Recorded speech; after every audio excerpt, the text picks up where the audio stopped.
I'm hoping this is going to be about a 30-minute talk here. I'm guessing it's going to be about 33 minutes, and I'm going to go fast, so we will see.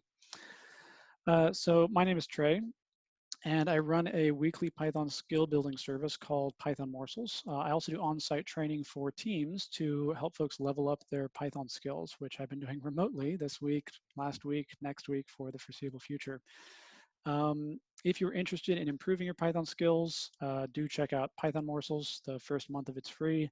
And if you do want me to teach your team at some point or just chat about training stuff, you're welcome to email me.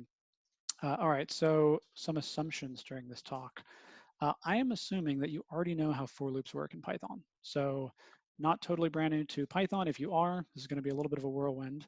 I'm also assuming that you're not already a fan of list comprehensions and generated expressions. You may not even know what they are. But I hope by the end of this talk, you will be at least somewhat of a fan of both of them. So list comprehensions are a special purpose tool for solving a problem that we're actually already able to solve with for loops, which is turning one list into a new list, or more generally, transforming an old iterable of some sort, anything that you can loop over, into a new iterable, which usually is a list. Except that the whole purpose of these things is either to modify the elements as you're building up that list, or filter those elements down, or maybe some combination of the two. So we're going to take a look at examples that do both of these things. This definition is obviously a mouthful, so we're going to see how these work by example. First, we're going to talk about for loops. So Python's for loops allow us to loop over any iterable. Anything that you can iterate over can be looped over with a for loop. You can put if statements in them, print calls, pretty much any code you can imagine you can stick inside a for loop in Python. One really common thing to do with for loops is to turn one list into another list. We've got some old list, we're making it into a new list. Turning old lists into new lists it's common in other programming languages outside of Python, but it is particularly common in Python. And I will argue that that is true for two reasons. There's two reasons that we very frequently turn old list into new list in Python. The first reason is that if we want to modify a list as we're looping over it in Python, Python goes out of its way to make this really hard to do often. So if we want to change, if we take this list of numbers and we want to square each of the numbers, but only the odd numbers, in order to do this with Python, to do this on our original list, we'd have to get indices. So we could use a numerator to do that. It would kind of help us count upward as we loop. The problem is we're not actually doing what we're supposed to be doing here. We only want to include the odd numbers, which means we somehow need to remove the even numbers. This is going to be a huge pain because if you're looping over a list while removing things from it, Python's for loops are going to get really confused and start skipping items. So we could move to a while loop and manually use numbers to kind of increment upwards, removing items and changing items as we go. You never see really code like this in Python though. Instead, we tend to take old lists and make new lists out of them. So this is one really good reason that we make new lists out of old lists, because Python just pushes us to do things that way. There's another really good reason though, one to be careful of if you're new to Python especially. Variables in Python are pointers, meaning when you assign to a variable, Python doesn't copy anything. It just points a new variable to the same object that you already had. So if we mutate this new list here, we pop the number 3 from it, the list we end up with has one less number in it. But the old list also has one less number in it because they're actually the same list. You've got two variables pointing to the same exact list. Variables in Python are not buckets containing objects. They're like that in some languages, but that mental model of the world breaks down in Python. You can't think of them as a bucket containing something. A variable points to an object in Python. You can have multiple variables pointing to the same object. So if we modify a list that two things are pointing to, we're in for trouble, which is why we often will copy lists, either using slicing or a for loop or something else. We copy an old list to make a new one. So instead of mutating this list, we're using old, copying it, and lopping off the last item in order to make this new list. All right, so mutating lists, sometimes a bad idea. Also, Python encourages us to turn old lists into new lists all the time. So turning old list into new lists is a really common thing to do. It's such a common thing to do that Python core developers have made a special syntax just for doing it. Instead of this for loop where we've got empty list for, we're checking to see is it an odd number. If it is, we square it and append it. We can write this instead. All in one line of code, the same thing. This special syntax here, this is called a list comprehension. This list comprehension is equivalent to that for loop. They do the same exact thing. That comprehension is very information dense though. We've condensed what was 4 lines of code down into 1 line of code. So we're going to break down that for loop and that comprehension and see how these things compare. I've highlighted here what I would call the components of that for loop. The variable name is in green. The square brackets are in kind of a dark red. The looping logic is in purple. The condition is in bright red. The filter that we're doing there is in bright red. And the item that we're actually appending is in blue.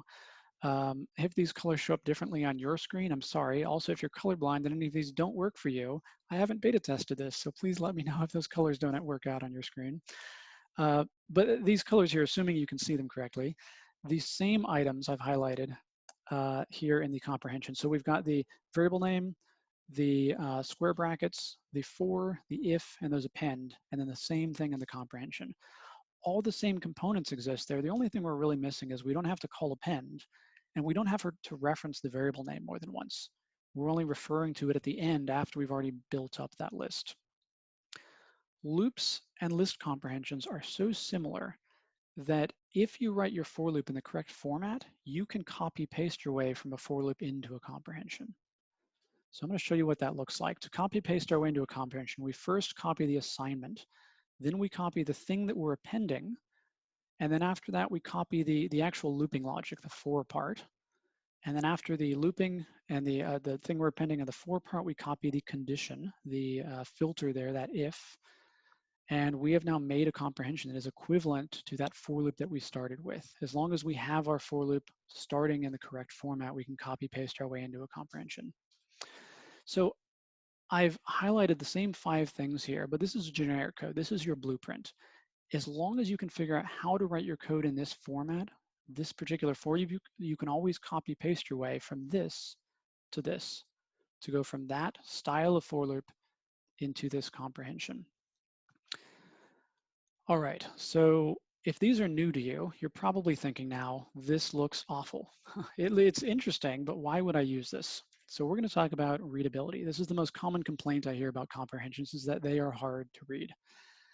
List comprehensions take what is perfectly readable for loop code, everyone understands it, and it makes it less readable by smashing it all into 1 line of code. The main reason behind this complaint is that they tend to be very information dense. They're really compact. So comprehensions, they're often written all on 1 line of code. That's what makes them hard to read. I would argue that that is an unnecessary feature of comprehensions. They are information dense, but only because people often forget to use white space in them.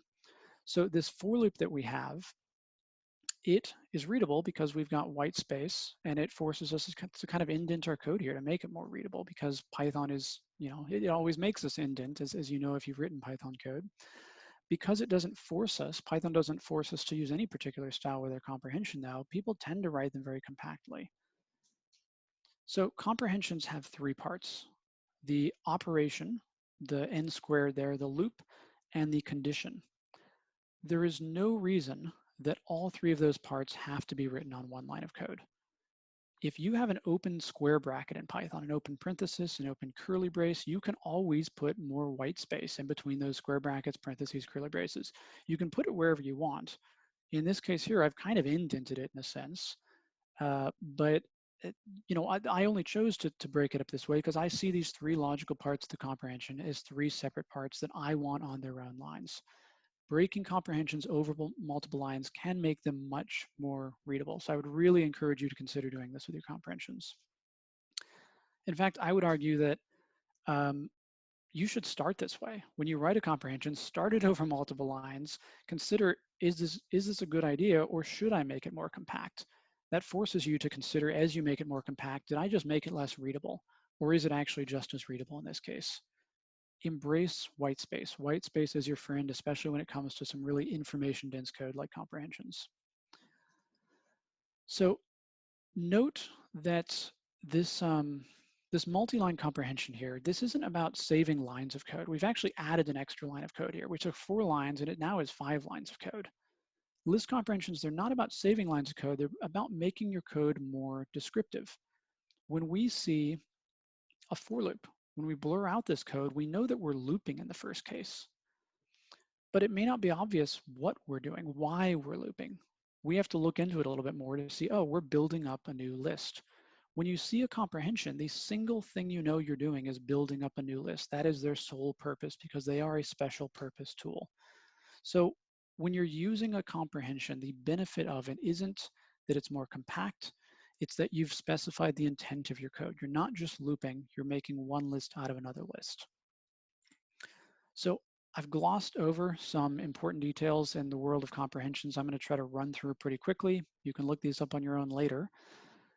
We're going to take a look at a few quick examples here. So we've seen this. This is the comprehension I've been showing you the whole time. It has a condition here. That filtering, that condition is actually optional. So you can write comprehensions also without an if. So if there's no if, the equivalent of an if true, I guess, this is valid in a comprehension as well. So we're not filtering down anything, we're just changing each item as we add it to our new list. Note that we can still copy paste our way from the for loop to the comprehension. We just don't have an if.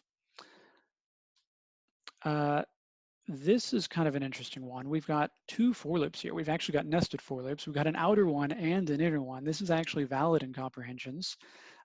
If you're thinking this is unreadable, I kind of agree. These can be hard to read. Be careful with these.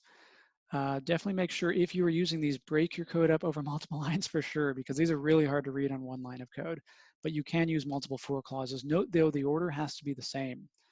The outer for and the inner for, even though it doesn't really sound like English, you've got to copy paste your way using the same order of those fors. In addition to list comprehensions, we also have set comprehensions in Python. So if you're building up sets, you can use a set comprehension by turning those square brackets into curly braces. Just as list comprehensions build up new lists, set comprehensions build up new sets. These two are essentially equivalent. We also have dictionary comprehensions. They look a little different though.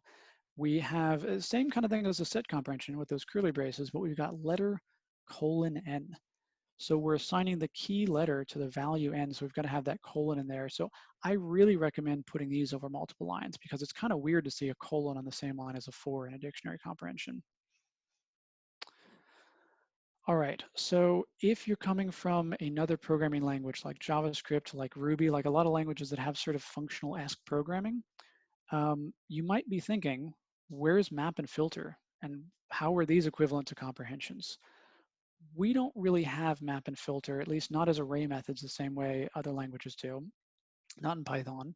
But we're going to take a look at how these compare. So in JavaScript, arrays have a filter method and a map method, which pretty much they're used for the same task as comprehensions. We filter down first and then we map them to some value. In Ruby, arrays have a select method and a map method, which do basically the same thing as filter and map in JavaScript. In Python, this might look kind of like this, where we've got a list, we say .filter, and then .map, we pass lambdas into it, except this isn't valid code. There is no filter method on lists, and there is no map method on lists. Lists don't have these methods. What we have to do instead in Python, if you want to use map and filter, is take your list of numbers and call the top level filter function. Pass a lambda into it, pass your iterable, your list into it, take that and pass it off to a map function with your mapping function. And then after that, you've got to convert the whole thing into a list to get your results. I don't find this particularly readable. I think you would probably agree with me. JavaScript and Ruby did it in a way that makes readability, it really keeps readability in mind. Python, map and filter were invented before comprehensions. That is the reason comprehensions are seen as the more readable tool for this problem. They're the cleaner alternative to this problem in Python. There are good reasons for why we don't have the map and filter methods. Maybe we can talk about those later if you're interested. So we've seen the syntax. I want to show you just a couple examples of when you might use these things. One of the simplest use cases for a comprehension is looping over an old list and making a new list where we modify each value just very slightly. We lowercase all of them, we multiply all of them by 2, we square them, we do some little tiny step. This is a perfect use for a comprehension because it's a little tiny line of code that's pretty readable, even all on one line. So we're lowercasing all the words in some kind of list of words here, presumably. Another common case for comprehensions is filtering. We're not actually changing anything. So we've got candidate word for candidate word in words, but we're filtering them and calling this isAnagram function. Now here we've also made a function where we could have just had a one-liner, sorted word 1 equals sorted word 2. The only reason we've got a function is it's more descriptive. It makes more sense in my mind to say isAnagram than have this kind of cryptic line of code all on one line. So comprehensions, they don't, you can always make your code more readable regardless of whether it's a for loop or a comprehension by using things like functions and good variable names. Another use case, this might not seem like a case where you can use comprehensions because we've got a very big for loop, but if you look at that inner for loop, we could copy paste this into a comprehension. We've got an empty list, a for and append. This is the recipe for making a comprehension. So we've actually removed that new row variable entirely. We've just shoved the whole comprehension inside the append call. And if you notice here, we again have a new list, a for loop, and an append, which means we could actually take this and turn it into a comprehension and go one level deeper, which ends up resulting in this, which is a little bit hard to read maybe, but it's a comprehension inside of a comprehension. And one nice thing about it is that it looks like the shape of what we're making. We've got a list of lists as opposed to that original code there. We've got just lots of looping going on. It's kind of hard to figure out what the result of that code is. So I would really recommend using comprehensions inside of comprehensions very sparingly and use whitespace to make them readable, but do consider using them because they can sometimes make your code a little bit more readable. List comprehensions make lists, set comprehensions make sets, dictionary comprehensions make dictionaries, generator comprehensions make generators, except that they're not called generator comprehensions, they're called generator expressions. Why they're called that, I don't really know. I've asked a Python core developer and he said they are not called generator comprehensions because they're not comprehensions. I didn't understand what that meant, and so that was the end of the conversation. Generator expressions are what we call comprehensions that make generators. So I don't expect you to know what a generator is. I'm not really going to go into what generators are in depth, but I do have some links to a talk on generators that are there's a resources link I'll link you to at the end of this talk. I will say that generators are single-use lazy iterables, and I'm going to demonstrate what that means. And that generator expressions are to generators kind of as list comprehensions are to lists. It's not entirely a true analogy, but it's kind of close enough. If you are writing list comprehensions, this is the really important thing to think about with generator expressions. The one thing you need to remember, and I'm going to mention this again, so you don't need to remember it right now yet at least. If you're writing a list comprehension and you're only going to loop over the list that you make once, you should make a generator expression instead. You can turn your list comprehension into a generator expression. If you're only going to loop over your list once, think about a generator expression. So I'll show you what generator expressions are, and then we'll get back to that thing that I just said there. So if you write a list comprehension and you change those square brackets we had before into parentheses, kind of looks like a tuple comprehension. Those don't actually exist in Python. You get a generator object back. Generator objects, these generator things, they're pretty weird. If we take this generator and we ask it for its length, we'll get an error. You can't ask them for their length. If we index it like a list, you also get an error. We can't do that with them. The only thing you can really do with generators is loop over them. But if you loop over them a second time, you get nothing. These are single-use iterables. Generators, this generator here, it's squaring numbers from 0 to 1 billion in this case, which is potentially a bad idea. This could take a very long time, and it might also fill up my computer's memory, but it hasn't done any work yet. No work has been done until we start looping over this generator. We've done one bit of work, we've done another bit of work. It's computing items as we go. That next thing is a way to kind of loop over generators manually, one item at a time. So we've only computed 3 items at this point. As you loop over generators, they compute their values. They're lazy. They only compute values immediately before they give them to you, and then they discard them, they throw them out. Generators are lazy and they're one-time use only. They are single-use iterables. The only thing you can do with a generator is loop over them, but only once, because the second time they're going to be empty. So generators are lazy and they're single use. And this whole confusing thing, I've got a talk on this topic as well, linked to at the end.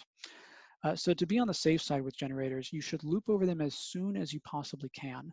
So don't even make a variable, ideally. Just throw it straight into a function or loop over it right away. The sooner you loop over a generator, the less likely it is that you might accidentally try to loop over it twice, which is not going to work.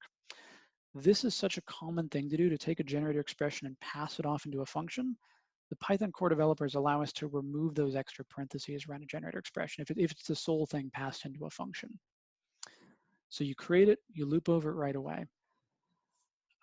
I'm certain if you haven't seen generators before, you are probably still fuzzy on this topic. The thing I want you to think about here, the thing I'm going to re-emphasize is that the thing I said before, that if you're making a list comprehension and you're going to loop over it only once, you should consider taking that list comprehension you're only looping over once, and instead of building up a whole list just to loop over it once, turn it into a generator expression.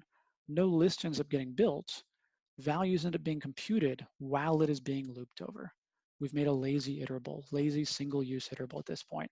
So if you're going to use a list comprehension to build up a list and only loop over that list once, use a generator expression instead, so you won't waste system resources. You're not going to build up a whole list for no good reason. A couple examples real quick. This one, stir.join. We've got the string join method that we're using to join together a list of items that we're building up by splitting together a string of words and then doing something with them. We're looking them up in some kind of dictionary we're translating them with. We can turn that for loop into a list comprehension. That's kind of the recipe for a list comprehension. Once we've done that, you might notice we're only looping over that list once. Presumably join is only looping over it once there. So we could put that into the join method call directly, and in fact, we can remove those extra square brackets to get a generator expression out of it. So all in one line here, really broken over multiple lines, one logical line there. We're joining by spaces these words that we're getting out of splitting this string and changing them a little bit. Another example, which is really what we had before, we're looping over numbers and we are summing those numbers up. We're summing up the squares of those numbers actually. This is not comprehension material here. There's no appending going on, but we could cheat and say we're going to build up a whole list for no good reason just to pass it to the sum function and then get a result, which is potentially a waste of resources unless we turn that list into a list comprehension and then a generate expression and pass it directly into sum.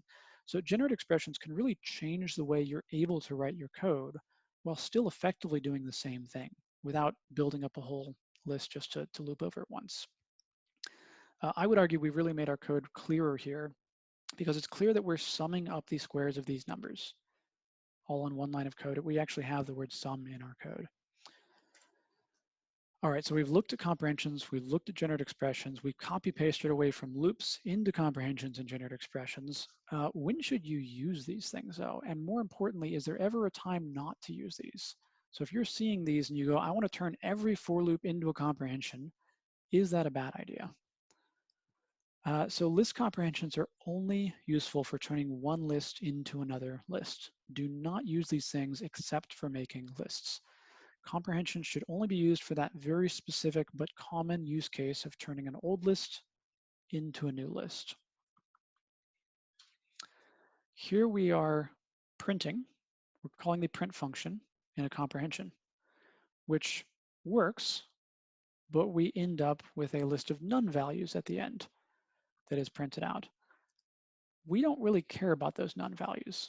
We cared about the side effect of this comprehension, the printing. The reason we got the none values is because the print function call ends up returning none. Because the return call of print, the return value of print isn't something we ever care about. We care about the side effect of printing. Do not call print in a comprehension. Don't do it. For loops are great. You should use a for loop for this.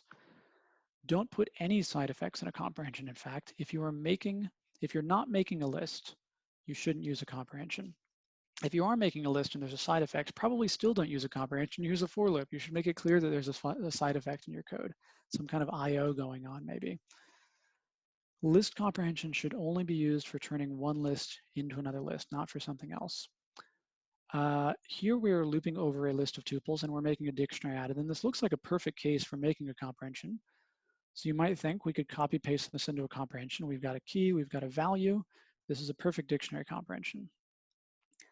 This is not way to turn what was probably a list of tuples, or I guess zip gives us back a zip object of tuples. It's not the best way to turn this into a dictionary though. The best way to turn something that's kind of like a list of tuples into a dictionary is the dict constructor. Python comes with this thing built in. It's specially designed for exactly this task. There's no reason to write a comprehension when you could just pass this result into dict. It's going to do that job for you. We're kind of reinventing the wheel by accident because we were eager to make a comprehension because these, it's fun to make comprehensions when you first learn about them. Another case, this is a really common case that I see comprehensions kind of accidentally used.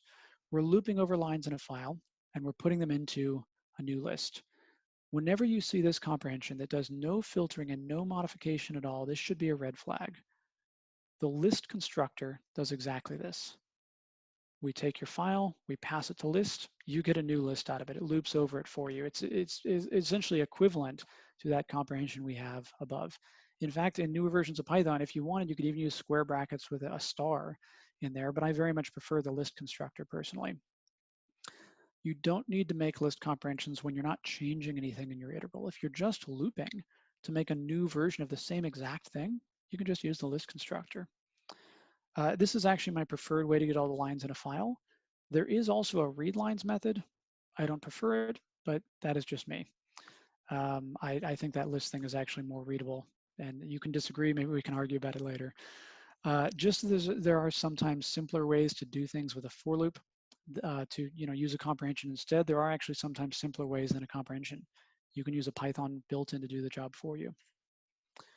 Okay, so a little visual review of pretty much everything we've just gone through here.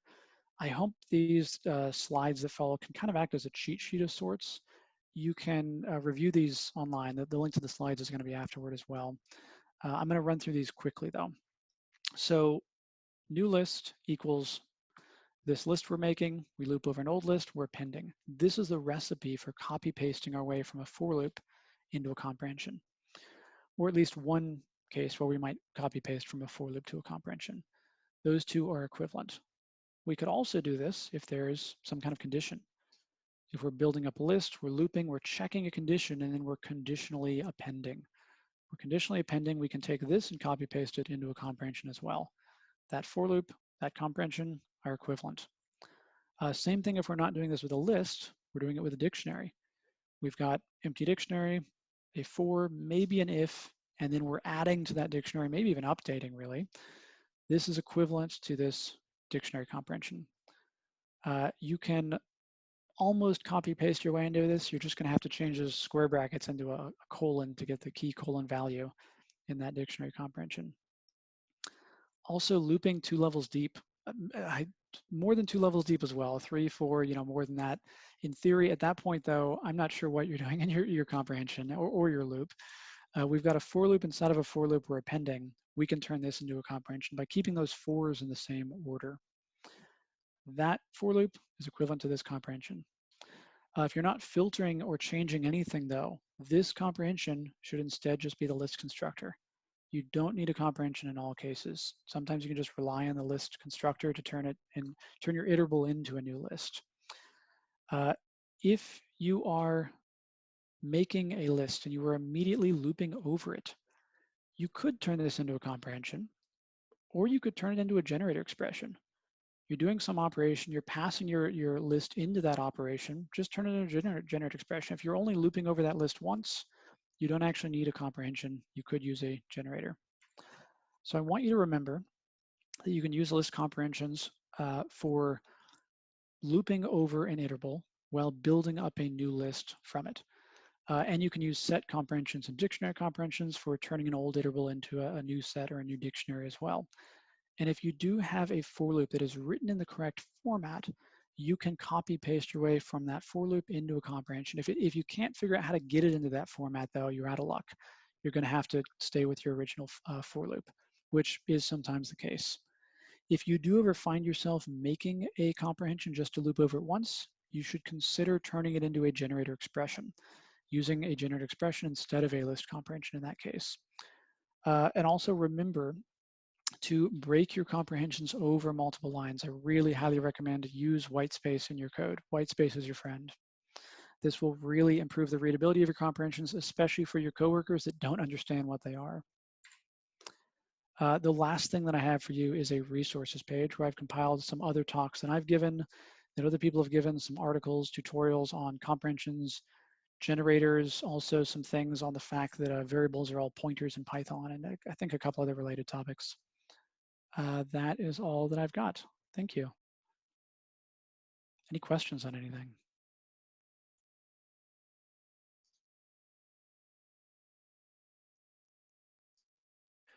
There was a question in the chat a bit earlier All about right. the performance of comprehensions and how it compares with, I guess, alternatives.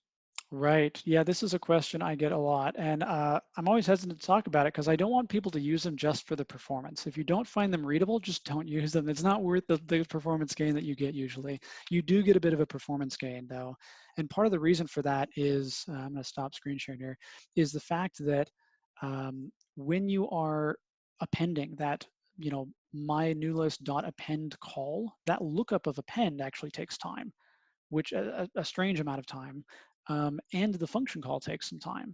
So that is probably, I think, over half of the performance gain actually is just not calling the dot append. And there's cheats you see in code where people say append equals mylist dot append and they call the append function. At that point, maybe consider comprehension, or maybe consider like writing your code in C or something if you really care about the performance of a tight loop that much, or use, I don't know, pandas or NumPy or something. But yeah, they are technically a little bit faster than loops. I just don't usually recommend them just for that case. I had the same question a while ago about the performance of the list comprehensions, and a well-designed for loop, if you check the bytecode, is mostly the same. So that's not a good reason for use list comprehension. The idea is to have a readable code. Right, it's mostly the same. One of the biggest differences is that append lookup, that attribute lookup, which it can actually make them slower, but only if the operation you're doing in that loop is a really fast operation. You're not going to notice it if it's not a very fast operation. So yeah, I agree that it's not usually worth doing it. Oh, thanks for linking that in the chat. The dis.dis. You can disassemble your Python code and see what the bytecode is that you get in results. Other questions on anything?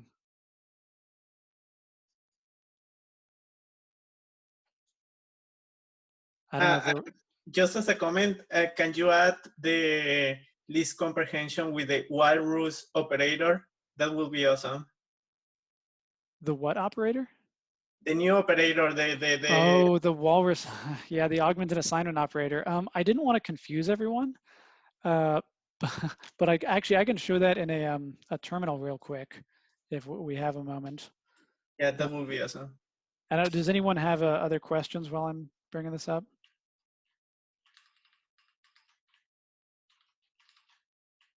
Let me share. Yeah, do you know if number can you JIT comprehension? I don't know. This is a good question, and I don't know the answer. Does anyone know the answer? I might just Google it while we are sitting here. Yeah, let's do that. You can so, loops and whatnot, and it will break it down into what is the data types that you're working with. So yes. Cool. Can you see my screen again? So an example of a comprehension with a walrus operator, the example that I usually think of is using a regular expression. If you've got, I don't even know what I make. I make a, some stuff here that we've got words that have letters in them. Some of them have the letter A and some of them don't. So we'll say RE dot,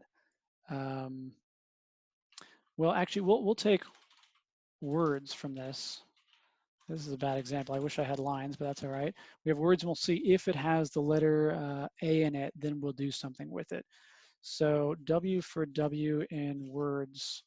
If this is actually an awful use of regular expressions, but we're going to do it anyway, because you could just use, of course, the in operator if A is in the word. We're instead going to say the completely overkill in Python, re.search of the letter A in the word. So this is our match object here. If we want to use that match object in here, we want to maybe extract something from it. Maybe actually, we'll say that if it has the same vowel twice. Oh man, now I have to think of how to do this with a regular expression. So we've got this and then the same vowel a second time. Look back. Wow. Yeah, well, we've got this. So we're going to capture the actual vowel. We want the actual vowel we're getting. The problem is we can't reference our match object here. We'd have to somehow get it assigned to a variable. That walrus operator allows us to say colon equals this augmented assignment. I want to assign this match object to the variable m that I am then going to later reference over here to grab the first group from it. And that's an invalid syntax. Oh, it's an invalid syntax because I'm in what version of Python? No, I am in 3.8. What's the problem? Let's do that again. Stuff equals this. Anyone see my syntax error?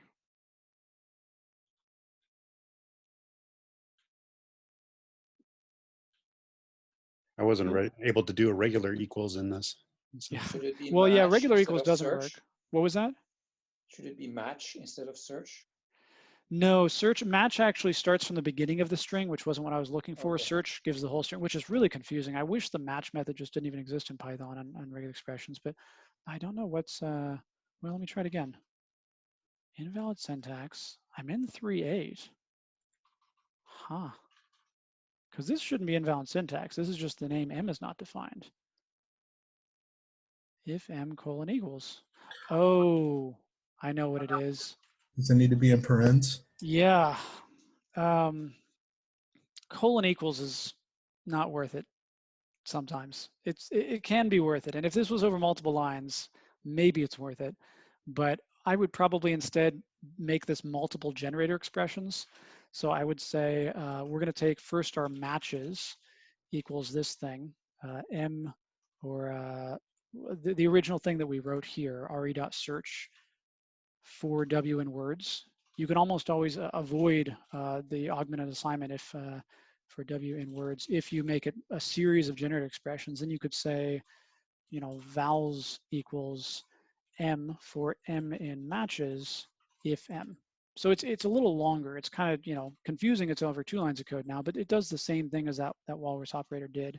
I still prefer this. Oh, I meant to say m.group1, but I still prefer this over the walrus operator personally. But if you have like a while loop or something, sometimes that walrus operator can, you know, still be a pretty useful thing. I've used it a couple times in an if statement as well. Yeah, other questions? That was kind of a more complicated one than I thought it was going to be, actually.